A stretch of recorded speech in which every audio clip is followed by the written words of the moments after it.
സഫാൻ, സഭ ബഹിഷ്കരിച്ച് പുറത്തു വന്നതിന് ശേഷമാണ് പ്രതിപക്ഷ നേതാവ് വിവാദങ്ങൾക്ക് മറുപടി നൽകിയിട്ടുള്ളത്. അതിൽ ഏറ്റവും ഒടുവിലായിട്ടായിരുന്നു മാധ്യമപ്രവർത്തകർ KJ ഷൈനെതിരെ നടക്കുന്ന ഈ സൈബർ അറ്റാക്കുമായി ബന്ധപ്പെട്ട് ചോദ്യം ഉന്നയിക്കുന്നത്.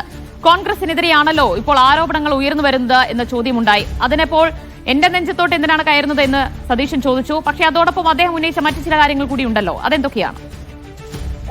ദിവ്യ, KJ ഷൈൻ രാവിലെ കൊച്ചിയിൽ മാധ്യമങ്ങളെ കണ്ടത് ഉടനെ തന്നെ നമ്മൾ പ്രതിപക്ഷ നേതാവിന്റെ പ്രതികരണം എടുക്കാൻ കന്റോൺമെന്റ് ഹൗസിലേക്ക് ചെന്നിരുന്നു. അതിനുശേഷമാണ് അദ്ദേഹം പറഞ്ഞത് നിയമസഭയ്ക്ക് ശേഷം ഇതിനൊരു മറുപടി പറയാമെന്ന് പറഞ്ഞിരുന്നത്. നിയമസഭയ്ക്ക് ശേഷം പുറത്തിറങ്ങിയതിന് ശേഷമാണ് ഇതിലൊരു കൃത്യമായ മറുപടി പ്രതിപക്ഷ നേതാവ് പറഞ്ഞത്.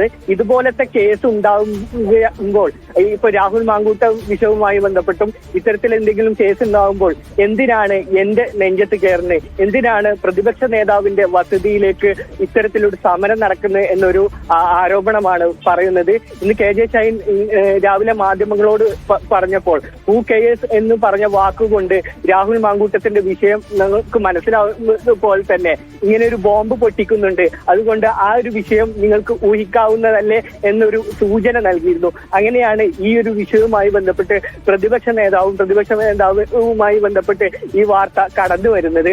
ആ വിഷയത്തിലാണ് പ്രതിപക്ഷ നേതാവ് ഇപ്പോൾ പറഞ്ഞു വന്നിരിക്കുന്നത്. ഏത് യൂട്യൂബ് ചാനലിലൂടെയാണ് ഇത് പുറത്തു വന്നിട്ടുള്ളത്? ഇത് CPM ആണ് പരിശോധിക്കുന്നത്.